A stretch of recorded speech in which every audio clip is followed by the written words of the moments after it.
Hello friends, welcome to our channel CNC Programming and Die Mold, and today we are going to practice this model, and this is our third model for practicing our extrude command. With the help of extrude command we are going to create this, and in this model I have this one sectional front view and one top view and one side view, and the model is sectioned at AA plane, and this is something like this. So we will start this model from the front view. So let's start, and please subscribe our channel. Just select the plane and specify the direction and click OK. So this is not the properly view, so just select sketch and click, and horizontal I will take this as a horizontal, and now reverse this and click OK.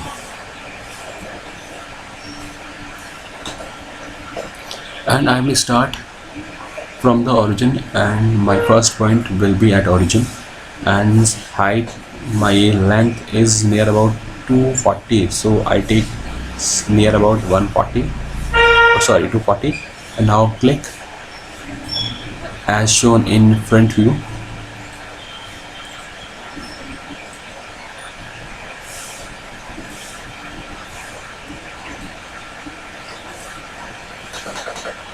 So my first sketch is this.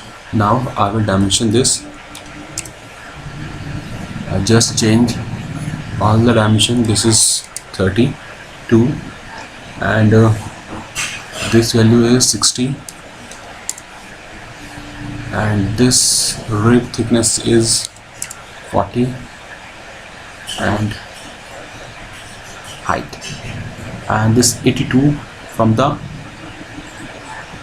bottom line. So just select this and click the top and dimension it and change this value to 82. Click OK, and this line and this line both will collinear. So my sketch is fully constant. Just finish this, and we are practicing our extrude command. So I take this extrude and just select the symmetric value so that it will extrude symmetrically in both the direction, and the dimension is 120 and the half value is 60. So it will extrude 60 in the both direction. And now I am going to hide the sketch, and first I will take this round. So choose this edge blend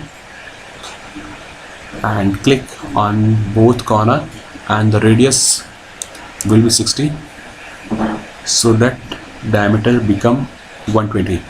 And again on the other side we have some round, and this value becomes 16, and apply this. And now this chamfer, so I will take this chamfer and just click on both side, and the chamfer value is 20, and apply. Only we have some holes remaining, some holes. So अब हम sketch में जाते हैं, और top से देखता हूँ मैं, एक होल ये है, दो ये हैं, ये सब एक ही, इसी से ही बन जाएगा। तो इसको सेलेक्ट करते हैं और कर देते हैं ओके। ये आ गया है, और यहाँ से मैंने लिया एक सर्कल, और सर्कल कुछ इसके सेंटर पे आना है, और जो डायमीटर है एक का है 40,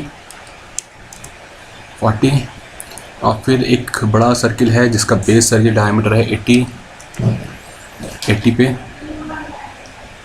ये आ गया। और फिर यहाँ पे दो सर्किल हैं, ये एक तो है 16 का और एक 24 का।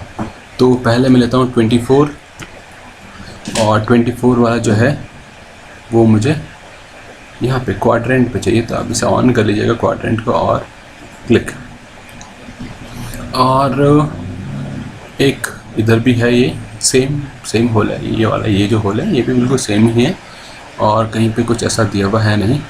तो मैंने क्लिक किया एक यहाँ पे, फिर जो सर्किल है एक अंदर वाला वो है 16 का रहा, तो एक 16 का ले लेते हैं और ये जो होना चाहिए ये यहाँ पे और एक यहाँ पे, ये मैंने ले लिया है। अब इनकी पोजीशनिंग मैं कर देता हूँ और पोजीशनिंग के लिए ये 180 है तो रैपिड में लेते हैं क्योंकि यहाँ से ये जो सेंटर है ये क्लिक, ये 180 ठीक है, बिल्कुल सही आ रहा है, इसकी ज़रूरत ही नहीं पड़ेगी, डिलीट कर देता हूँ। और ये जो सेंटर पॉइंट है और ये जो हमारा हॉरिजॉन्टल एक्सिस है, ये वाला हॉरिजॉन्टल एक्सिस दोनों को कोइंसिडेंस कर देते हैं ताकि मैच हो जाए। ये मैच हो गया है और ये जो पॉइंट है और ये फिर हॉरिजॉन्टल एक्सिस, ये भी कोइंसिडेंस, ये मेरा मैच हो गया है। इधर के लिए चाहिए मुझे डायमेंशन 30, यहाँ से ये जो सेंटर है ये वाला क्लिक, ये चाहिए 30 आ गया और मिडिल से यहाँ से ये जो पॉइंट है ये वाला क्लिक, ये चाहिए 64 का हाफ 32 और एंटर। यहाँ पर दिया हुआ है 64 दे रखा है, इसका हाफ ले लिया हमने और इसको मैं मिरर कर देता हूँ और एक को कर देते हैं पैटर्न, तो पैटर्न कर लिया और इसमें जाके मुझे एक कर्व ये और एक ये, दोनों कर्व को लेते हैं। सेंटर पॉइंट ये है, नंबर ऑफ आइटम यहाँ पर 3 चाहिए, क्लिक और अप्लाई, कैंसिल। और ये जो लाइन है इसे मैं कर देता हूँ कन्वर्ट टू रेफरेंस और फिर लेते हैं मिरर, मिरर कर्व में जाएंगे, दोनों को मिरर करते हैं अबाउट दिस और ओके, ये भी हो गया। एक यहाँ पे छोटा सा ये मेरे पास सर्कल है तो एक सर्कल और लेता हूँ और ये कुछ यहाँ पे मिडिल पे आना है तो मैं क्लिक कर देता हूँ कहीं भी और 10 का डाया है। अब इसको हम कर देते हैं, ये जो पॉइंट है और ये होना चाहिए वर्टिकली अलाइन और ये पॉइंट और ये हॉरिजॉन्टल, ये पॉइंट और ये वाला जो ओरिजिन है हॉरिजॉन्टल एक्सिस, दोनों को करेंगे कांस्टेंट। तो मैच हो गया है, इसे करते हैं फिनिश। अब हम कर देते हैं इसके होल्स, तो पहले लेता हूँ एक्सट्रूड और इन्फ्रा कर्व की जगह आप ले लीजिए कनेक्टेड कर्व और मैंने क्लिक किया ये छोटा वाला, ये जो छोटा वाला है वो वाले कर्व हमें लेने हैं और ये छोटा वाला भी हमें, ये क्लिक और इन सब को कर देते हैं रिवर्स डायरेक्शन सो डैट कि पूरा कट हो जाए। ये कट हो चुका है और सब्सट्रैक्ट अप्लाई है ये, ओके। फिर मैं ये जो बड़े वाले सर्किल हैं इनको लेता हूँ क्योंकि ये काउंटर बोर का काम करेगा, तो ये काउंटर बोर है और काउंटर बोर की डेप्थ है 12, तो यहाँ से 12 in reverse direction and click apply. तो ये होल्स का सारा वर्क मेरा हो गया है। एक यहाँ पे होल था जो नीचे चला गया, डॉटेड कहते हैं वायर फ्रेम में, और एक ये है मेरे पास, तो इसे एक्सट्रूड लेता हूँ और ये वाला मेरा कर्व है, ये पूरा ऊपर तक तो आना ही है और इसकी सेकंड लिमिट इसको ऊपर ले लेता हूँ। ये कितना डेप्थ है, ये 25 जो कि ऊपर से है, नीचे से 82 माइनस 57 तो 15, तो नीचे की तरफ ये कुछ होना चाहिए 15, तो कुछ लगभग ठीक ही लग रहा है मेरे को और मैं इसे ओके कर देता हूँ। और ये बनना नहीं है, ये कट होना है, तो इसको आप कर देंगे यहाँ से सब्सट्रैक्ट और ओके। शेडिंग में देखते हैं इसे, ये देखिए पूरा आ गया मेरा। अब मेरे पास 2 बचे हैं, एक ये होल है तो इसके लिए स्केच करेंगे, इस फेस पे जाएंगे और रेफरेंस वेक्टर मेरा ये है, क्लिक ओके। और एक सर्कल चाहिए जो कि होगा 25 का डायमीटर, ये और मिडिल, इन दोनों को कर देते हैं वर्टिकली अलाइन और नीचे से जो है ये है 57 और क्लिक फिनिश। और इसे भी कर देता हूँ मैं एक्सट्रूड के अंदर कट, क्योंकि हम लोग आज we are practising extrude command so that we have to use this extrude command. So this is my final outcut.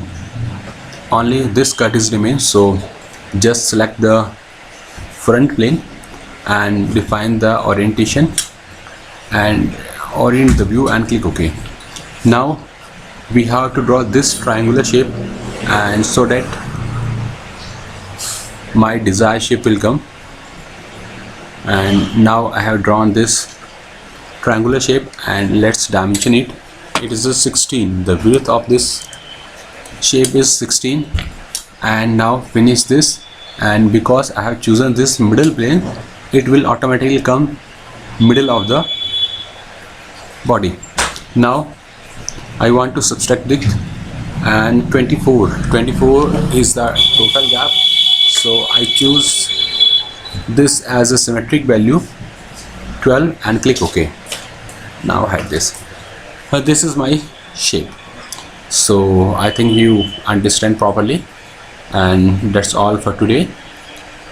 Just select this, and this time I'm going to change this color and apply and click OK.